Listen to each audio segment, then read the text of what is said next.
Hello students, गुरु मंत्र answer writing class में सबका स्वागत है। ये हम लोगों का जो दूसरा क्वेश्चन आज हम लोग देखेंगे आंसर राइटिंग विश्लेषण में। इससे पहले हम लोग एक क्वेश्चन देख चुके हैं। इससे पहले हम लोग एक प्रश्न का देख चुके थे जो संविधान से रिलेटेड थे। ये संविधान से रिलेटेड एक पिछले क्लास में हम लोग देखे थे जिसमें संविधान के गुण अवगुण पर हम लोग चर्चा किए थे। और आज का जो ये क्वेश्चन है ये भारत में मुख्यमंत्री से रिलेटेड है। भारत के राज्यों में जो मुख्यमंत्री की स्थिति पर से रिलेटेड है। पहले प्रश्न को देखते हैं। भारत में मुख्यमंत्री की संवैधानिक स्थितियां और शक्तियों का वर्णन करते हुए व्याख्या करें कि दिल्ली के मुख्यमंत्री की संवैधानिक स्थिति बिहार के मुख्यमंत्री और पुदुचेरी के मुख्यमंत्री से किस प्रकार भिन्न है। ठीक है, भारत में मुख्यमंत्री की संवैधानिक स्थिति है। तो प्रश्न दिखने में ये दो पार्ट में दिख रहा है, लेकिन वास्तव में ये प्रश्न तीन पार्ट में है।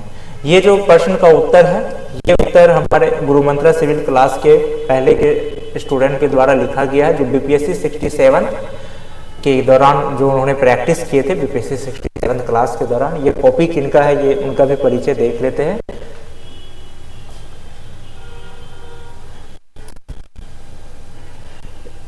तो इस कॉपी को समझते हैं। ये कॉपी है नीरज कुमार का। नीरज कुमार जो कि बीपीएससी 67 के फाइनल रिजल्ट में असिस्टेंट प्लान ऑफिसर बन चुके हैं, उन्हीं का ये कॉपी है नीरज कुमार जी का, जो कि असिस्टेंट डायरेक्टर और असिस्टेंट एक ही पोस्ट है, असिस्टेंट प्लान ऑफिसर। इन्हीं को अलग अलग नाम से कहा जाता है, पोस्ट एक ही है। तो ये नीरज कुमार जी का ही ये लिखा हुआ कॉपी है, जिनका रिजल्ट हो चुका है 67 में। और हम लोग इसको चेक करके देखेंगे, समझेंगे कि आंसर राइटिंग के दौरान क्या गलतियां नहीं करनी चाहिए। जब आंसर राइटिंग करते हैं तो क्या गलतियां नहीं करना चाहिए, और ये समझने का भी प्रयास करेंगे कि आंसर जो स्टूडेंट जिनका रिजल्ट हो चुका है, जो ऑफिसर बन चुके हैं, तो उनका भी आंसर राइटिंग शुरुआत में वीक रहे हैं। वो भी शुरुआत में गलतियां करते थे, कोई एक दिन में परफेक्ट नहीं हुआ है। तो वे स्टूडेंट जो डीमोटिवेट हो जाते हैं आंसर राइटिंग के दौरान, तो उन्हें वो आज इनके कॉपी से ये समझ सकते हैं कि किन्हीं को डीमोटिवेट होने की जरूरत नहीं है। आंसर राइटिंग प्रैक्टिस की चीज है, वो प्रैक्टिस करते करते ही वो स्ट्रांग होती है। तो हम लोग सबसे पहले देखते हैं, प्रश्नों को समझते हैं। तो ये प्रश्न दिख रहा है दो पार्ट में कि भारत के मुख्यमंत्री की संवैधानिक स्थिति और शक्ति का वर्णन करना है। उसके बाद दिल्ली के मुख्यमंत्री की संवैधानिक स्थिति बिहार और पुदुचेरी के मुख्यमंत्री से तुलना कर देना है। लेकिन ये क्वेश्चन वास्तव में तीन पार्ट में। सबसे पहला पार्ट क्या है? सबसे पहला पार्ट है आपको कि भारत में जो भारतीय संविधान में, ठीक है, यहाँ पे असल में होगा भारतीय संविधान, भारत की जगह भारतीय संविधान। तो भारतीय संविधान में जो मुख्यमंत्री की जो संवैधानिक स्थिति और शक्ति है उसका वर्णन कर लेना है। यानी कि जो मुख्यमंत्री हुए भारत के राज्यों के जो मुख्यमंत्री हैं, इनकी क्या संवैधानिक स्थिति है, क्या इनकी संवैधानिक स्थिति है, क्या इसकी जो है संवैधानिक स्थिति है, शक्ति है, इसका वर्णन करना है। ठीक है, और इसके वर्णन के बाद फिर क्या करना है? दिल्ली के मुख्यमंत्री। अब देखिए यहां दिल्ली पर समझिएगा, दिल्ली क्या है? दिल्ली केंद्र शासित प्रदेश है। ठीक है, ये 8 केंद्र शासित प्रदेशों में से एक है। और अभी तक जैसे पता है कि भारत में 3 केंद्र शासित प्रदेश ऐसे हैं विधानसभा है, और जिनमें से कि 2 के पास अभी जिनका 2 में इनमें से 2 का चल रहा है, और जम्मू कश्मीर का पारित है लेकिन वो अभी शुरू हुआ नहीं है। तो इनमें से एक दिल्ली और पुदुचेरी, दिल्ली और पुदुचेरी ये 2 ऐसे केंद्र शासित प्रदेश हैं जिनका विधानसभा है। ठीक है, जम्मू कश्मीर के वो भी पारित हो चुकी है, लेकिन वहां अभी तक चुनाव नहीं हुए हैं, गठित नहीं हुए हैं। अब इसमें से दिल्ली का क्या कहानी है कि दिल्ली केंद्र शासित प्रदेश के साथ साथ ये राष्ट्रीय राजधानी भी है, भारत का राष्ट्रीय राजधानी भी है। तो राष्ट्रीय राजधानी की वजह से इसके कारण ये 239A ये बार बार विवाद में आता है। पिछले कई सालों से, लगभग 10-8 सालों से ये बार बार विवाद में रहा है। किनके बीच? दिल्ली की सरकार के बीच और केंद्र सरकार के बीच। मामला कई बार सुप्रीम कोर्ट में गए हैं, और कई बार इसको लेकर क्या हुआ है, केंद्र सरकार द्वारा संसद में संशोधन भी किया गया है। उससे रिलेटेड नोट्स आप लोगों को मिल जाएंगे एप्लीकेशन में जाएंगे gurumantara.online में, तो लाइब्रेरी में आप लोगों को एक नोट्स मिलेंगे केंद्र शासित प्रदेश के नाम से, वहां पर विस्तार से पढ़ सकते हैं। ठीक है, ई लाइब्रेरी में जाना है, वहां पर आपको सर्च करने पर ये नोट्स मिल जाएंगे।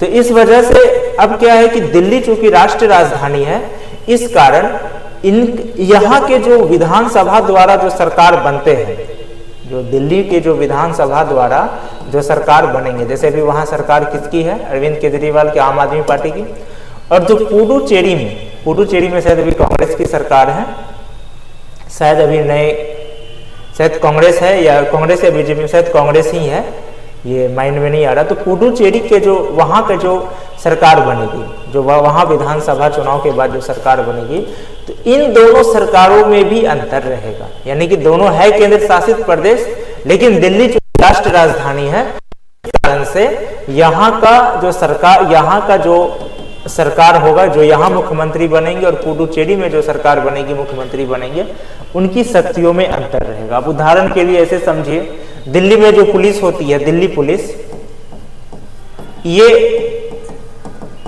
दिल्ली सरकार के गृह मंत्रालय, यानी कि जो वहां दिल्ली विधानसभा द्वारा जो सरकार बनती है, दिल्ली सरकार द्वारा नहीं बनेंगे, उनके गृह मंत्रालय से वो नहीं चलता। वो किसके गृह मंत्रालय से चलता है दिल्ली पुलिस?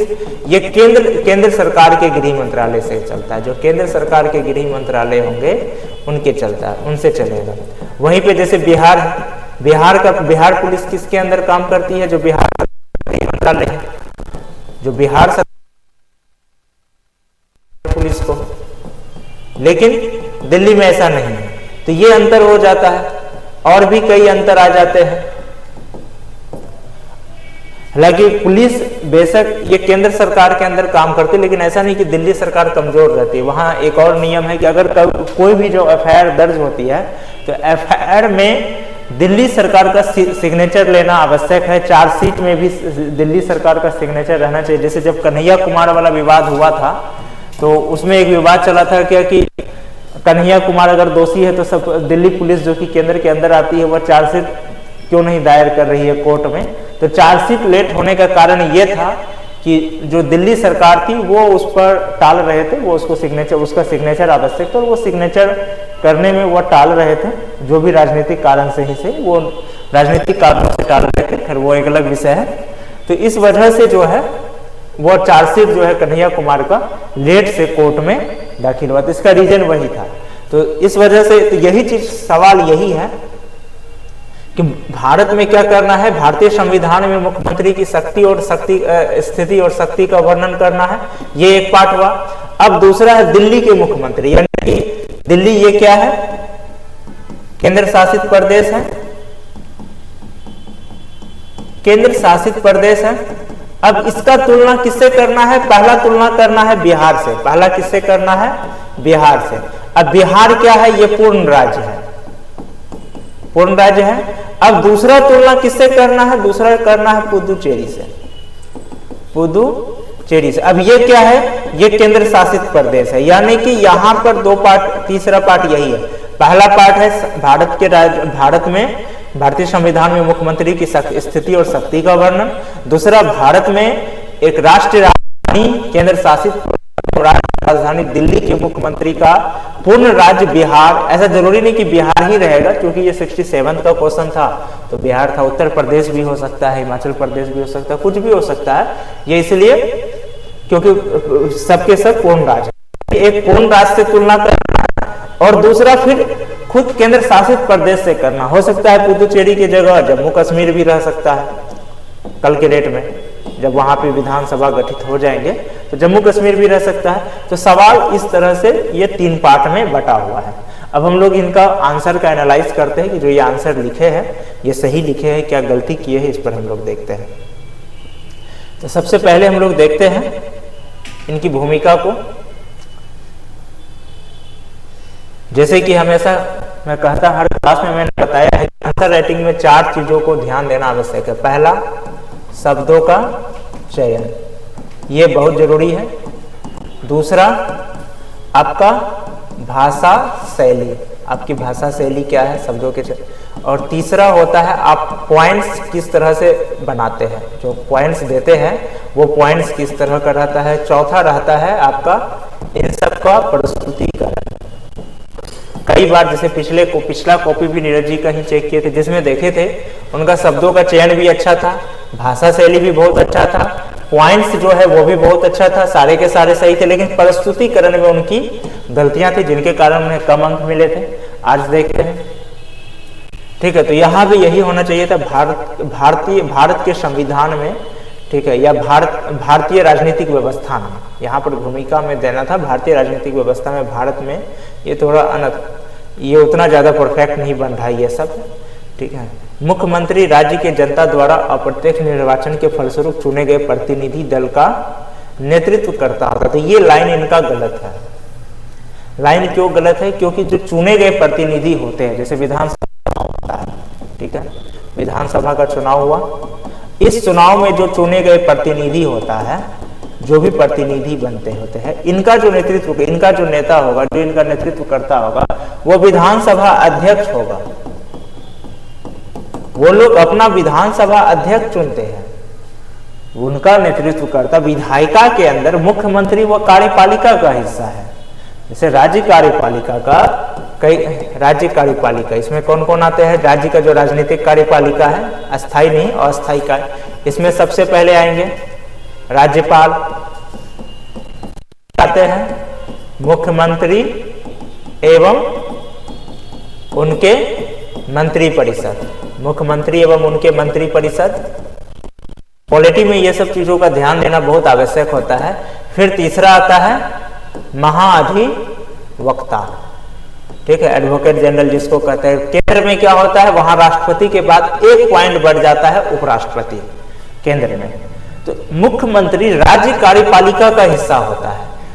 वो सदन में एक विधायक के तौर पे ही बैठता है, सदन में विधायक के तौर पे, और चूंकि वो कार्यपालिका का वो हिस्सा है और भारत में संसदीय प्रणाली है, तो वो एक जवाबदेही के तहत, वो विधायिका के प्रति जवाबदेही के तहत वो सदन में जाता है। जब वो एज ए मुख्यमंत्री वर्क करता है तो वो कार्यपालिका का वो पार्ट होता है वहां। और जब वो सदन की कार्यवाही में भाग लेता है, जैसे वोट देता है किसी बिल में, किसी विधेयक पर, जब वो वोटिंग देता है, कुछ भी वो कर रहा है, तब वो विधायिका का हिस्सा हो जाता है। अब वो कार्यपालिका का हिस्सा ना होकर के विधायिका का हिस्सा है। वो इसको ऐसे समझते हैं, भारतीय राजनीतिक व्यवस्था में क्या कि अगर कोई व्यक्ति विधानसभा का सदस्य नहीं भी है, तब भी वो मुख्यमंत्री या कोई भी मंत्री बन सकता है 6 माह के लिए, ठीक है। तो अब अगर वो मान के चलिए कि अगर आज के डेट में कोई ऐसा व्यक्ति मुख्यमंत्री बना है जो भी विधानसभा का सदस्य नहीं है, तो उसमें क्या होगा कि वो बिल लाया, बिल पर वो सदन जवाब भी देगा, चर्चा भी करेगा, लेकिन वो वोटिंग नहीं दे सकता क्योंकि वो विधायिका का सदस्य नहीं है। तो ये जो इन्होंने लिखा है कि मुख्यमंत्री चुने गए प्रतिनिधि दल का नेतृत्व करता होता है, तो ये पॉइंट ही गलत हो गया, क्योंकि चुने गए प्रतिनिधि दल का वो नेतृत्व करता नहीं हो सकता। चुने गए जो होते हैं, चुने गए प्रतिनिधि दल होंगे, उनका नेतृत्व करता होंगे विधानसभा अध्यक्ष, विधायिका के तौर पे। ये मंत्री परिषद का मुख्य होता है, ना कि चुने गए। अब चुने गए प्रतिनिधि दल में तो विपक्ष भी आ जाएंगे, तो उसका तो वो नेतृत्व करता नहीं। तो इसका पहला ही लाइन गलत हो गया। भूमिका में हम लोग देख रहे हैं, इसका पहला ही लाइन गलत हो गया। ये यहाँ पे पॉलिटी में ये सब चीजों पर ध्यान देना बहुत जरूरी होता है कि कौन कार्यपालिका, विधायिका, ये बहुत ज्यादा कंफ्यूजन करता है। राज्य में कार्यपालिका का शक्ति संवैधानिक रूप से राज्यपाल में निहित होती है, परंतु वास्तविक रूप से उस शक्ति का प्रयोग मुख्यमंत्री करते हैं। ये लाइन इनका बिल्कुल सही है। राज्य में मुख्यमंत्री की स्थिति प्रकृति में लगभग, ये लगभग शब्द बहुत इंपॉर्टेंट हो गया। अगर ये लगभग शब्द यहाँ नहीं लगाते तो ये इनका फिर क्यों होता है, वैसी ही होती जैसे कि केंद्र में प्रधानमंत्री होती। ये सही है। और अगर ये लगभग शब्द यहाँ पर ये नहीं लगाते, ये लगभग शब्द छोड़ देते, तो फिर ये सेंटेंस इसका गलत होता है। तो आंसर राइटिंग में एक एक शब्द पर ध्यान देना बहुत आवश्यक होता है। सिर्फ एक शब्द पूरा मीनिंग बदल दे। तो भूमिका इनका शुरुआत देखा जाए तो आधा सही रहा, शुरुआत गलत रहा, लेकिन फिर आगे चलकर इनका सही रहा। अब आते हम लोग मुख्य भाग में देखते हैं। अब हम लोग आगे चलते हैं।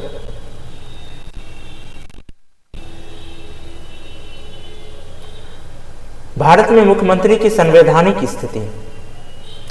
वास्तविक रूप में संविधान में मुख्यमंत्री की नियुक्ति और निर्वाचन के लिए किसी विशेष प्रक्रिया का उल्लेख नहीं है, परंतु अनुच्छेद 100। आप देखिए ये अंकित शब्द लिखे, तो अंकित शब्द का प्रयोग गणित में ज्यादा किया जाता है, यहाँ पर वर्णित शब्द का प्रयोग करना ध्यान देना आवश्यक है।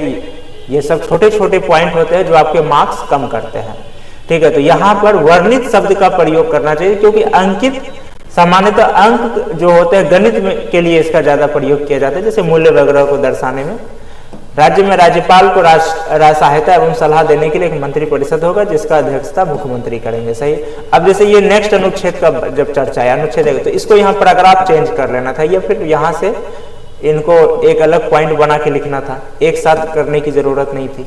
यही प्रस्तुतिकरण में यही सब चीजों को ध्यान दिया जाता है। अनुच्छेद 164 के अनुसार मुख्यमंत्री की नियुक्ति राज्यपाल द्वारा की जाती है, जो सामान्यतः बहुमत प्राप्त दल का नेता होता है। बहुमत प्राप्त नहीं होने की स्थिति में राज्यपाल बड़े दल के नेता को सरकार बनाने के लिए आमंत्रित करता तथा एक निर्धारित अवधि जो सामान्यतः 1 महीने का होता है, इनके अंदर, यहाँ के अंदर नहीं, इनके अंदर देते तो ज्यादा अच्छा होता है, बहुमत सिद्ध करने के लिए कहता है।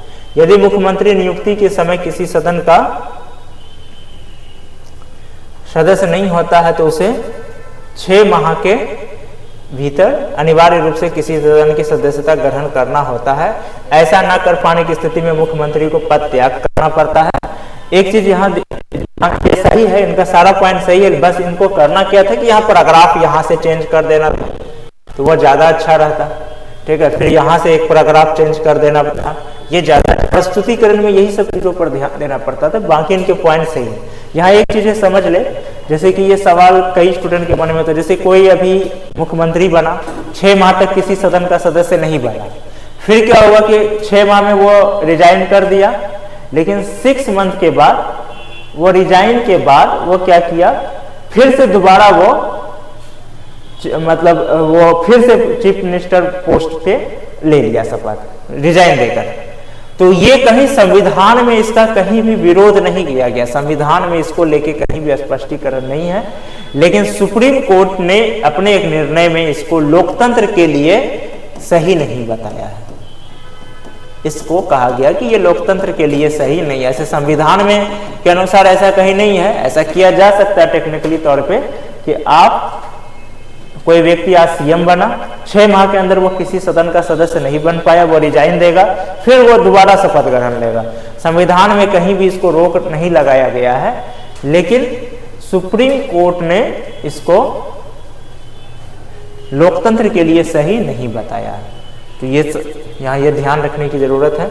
अब आते हैं, देखते हैं मुख्यमंत्री की शक्तियां एवं कार्य, ये भी इनका देख लेते हैं।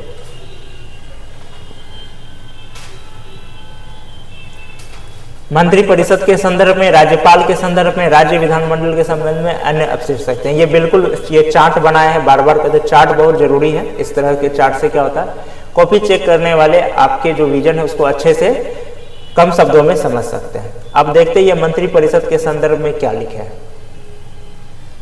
मंत्रिपरिषद के संदर्भ में इन्होंने लिखा है, मंत्रिपरिषद के मंत्रियों की नियुक्ति राज्यपाल के द्वारा के सिफारिश पर आधार होता है। मुख्यमंत्री ही मंत्रालय या विभागों का आवंटन करता है। सभी मंत्री अपना त्यागपत्र तथा मुख्यमंत्री के राज्यपाल मंत्रियों को बर्खास्त करते। मंत्रिपरिषद की बैठक की अध्यक्षता मुख्यमंत्री करते तथा भंग करने की शक्ति भी नहीं मिलती। सही है। राज्यपाल के संबंध में भी इनका सही है तथा मांगे सूचना देता है। नियुक्ति में मुख्यमंत्री राज्यपाल को सलाह देता है। राज्यपाल की अपेक्षा किए जाने पर मंत्रिपरिषद के समक्ष मुख्यमंत्री किसी विषय को पुनर्विचार के लिए प्रस्तुत करता है। ये भी इनका सही है, ये भी पॉइंट इनका सही है। ठीक है, अब हम लोग आगे देखते हैं।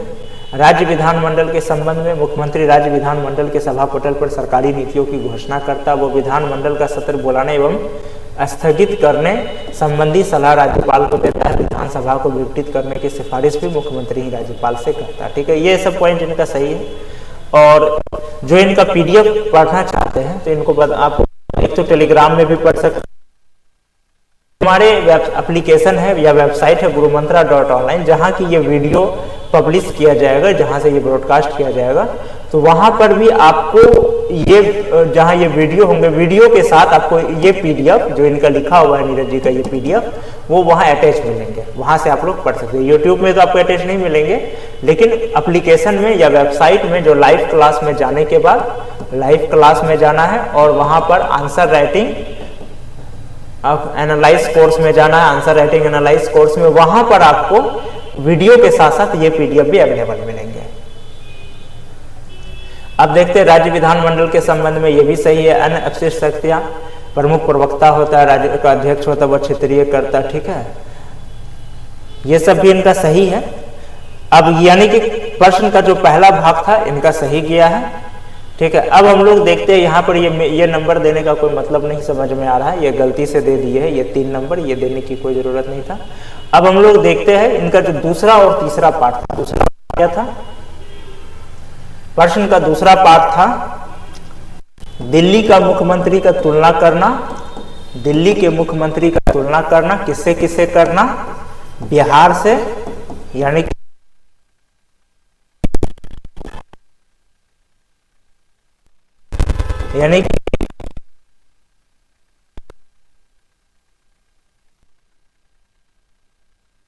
केंद्र शासित प्रदेश भी है, ठीक है, और साथ में यूनियन टेरिटरी भी है, और साथ में ये क्या है, राष्ट्रीय राजधानी भी, राष्ट्रीय राजधानी भी। इसलिए इनका संवैधानिक स्थिति अन्य केंद्र शासित प्रदेशों की तुलना में बदल जाती है।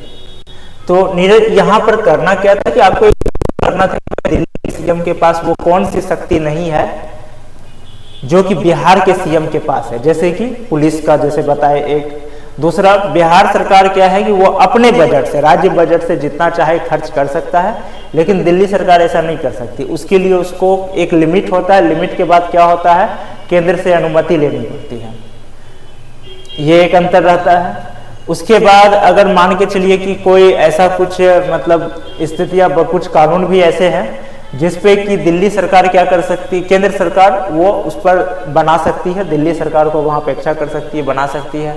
राज्यपाल को भी लेकर क्या होता है कि बिहार में क्या होता है कि मुख्यमंत्री की स्थिति ज्यादा मजबूत होती है राज्यपाल की तुलना में, लेकिन दिल्ली केंद्र शासित प्रदेश और राष्ट्रीय राजधानी होने के कारण वो क्या हो जाता है, ये आपका जो उनको वहां के मुख्यमंत्री उपराज्यपाल का अनुमति लेना पड़ता है, और साथ में राष्ट्रपति, केंद्र शासित प्रदेश होने के कारण राष्ट्रपति की भी वहां सीधे तौर पे शक्ति चलती है।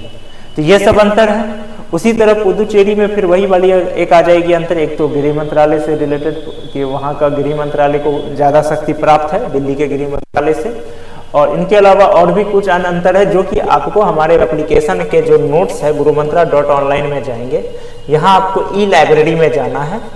ई लाइब्रेरी में आपको एक नोट्स मिलेगा केंद्र शासित प्रदेश, इसमें केंद्र शासित प्रदेश दिल्ली, पुदुचेरी सबकी स्थिति का वर्णन किया गया है शुरू से लेकर के अंत तक। ये आप लोग पढ़ सकते हैं। करीब 30 पेज का ये नोट्स होगा, हाँ लगभग 30 पेज ये नोट्स है जिसको पढ़ सकते हैं, और पूरा ये आपका कॉन्सेप्ट समझ में आ जाएंगे। और एक केंद्र शासित प्रदेश का बाद में एक अलग से वहां पर क्लास भी मिलेंगे, इसमें केंद्र शासित प्रदेश के बारे में ही सिर्फ रहेगा। तो अब हम लोग देखते हैं कि नीरज जी क्या गलती की। ये तो समझ गए कि इसका उत्तर कैसा होना चाहिए था, ये हम लोग समझ चुके हैं। अब देखते हैं कि नीरज जी क्या किए हैं। नीरज जी क्या किए, ये संघ शासित प्रदेश में, ये जो नीरज ये क्या किया है, ये संघ शासित प्रदेश में मुख्यमंत्री की संवैधानिक स्थिति का इसका ये कर दिया है, ठीक है। प्रदेश में इनका संघ शासित प्रदेश में मुख्यमंत्री के रूप में बहुमत प्राप्त दल के नेता की नियुक्ति राष्ट्रपति, जबकि पूर्ण राज्यों में यह नियुक्ति राज्यपाल। ये अंतर तो ये दिया सही है, ठीक है, ये चाहे दे, लेकिन यहाँ क्या ये क्या किए नीरज जी, क्या कर दिए हैं, ये राज्य और केंद्र शासित प्रदेश के सीएम में अंतर कर दिए हैं, राज्य वर्सेस केंद्र शासित प्रदेश कर दिए। जबकि प्रश्न क्या था, यही प्रश्न क्या था, प्रश्न था दिल्ली जो कि केंद्र शासित प्रदेश और राष्ट्रीय राजधानी दोनों है, उनका तुलना करना था एक पूर्ण राज्य के सीएम से, दूसरा एक पूर्ण केंद्र शासित प्रदेश पुदुचेरी से। लेकिन ये क्या किए, ये उल्टा कर दिया, राज्य और केंद्र शासित, यानी कि इसका शुरुआत ही हो गया गलत। हालांकि ये पॉइंट इनका सही है कि राष्ट्रपति द्वारा किया जाता है, ये सही है, पूर्ण राज्यपाल द्वारा होता है।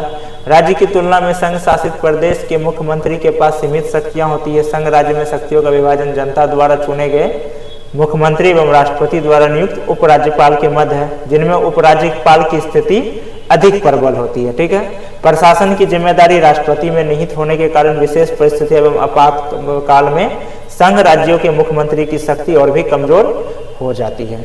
ठीक है, तो इनका पॉइंट्स देखा जाए तो सही है। और दूसरा ये क्या गलती कर गए, ये बहुत बड़ी गलती इसको कह सकते हैं सिविल सर्विस में। जैसे इनको एग्जाम्पल दे रहे हैं, वर्तमान परिदृश्य में दिल्ली के मुख्यमंत्री अरविंद केजरीवाल यहाँ एक एवं छोटे दो दिए है एवं उपराज्यपाल की शक्तियों एवं हस्तक्षेप के खिलाफ मुखर रूप से आवाज उठा रहे हैं। ठीक, अच्छा नहीं सही है, एवं नहीं लिखना है, तो ये गलत चीज है। आपको किसी का नाम है, इसमें सीधा सा लिखना था वर्तमान परिदृश्य में दिल्ली इसका सर्वोत्तम उदाहरण है।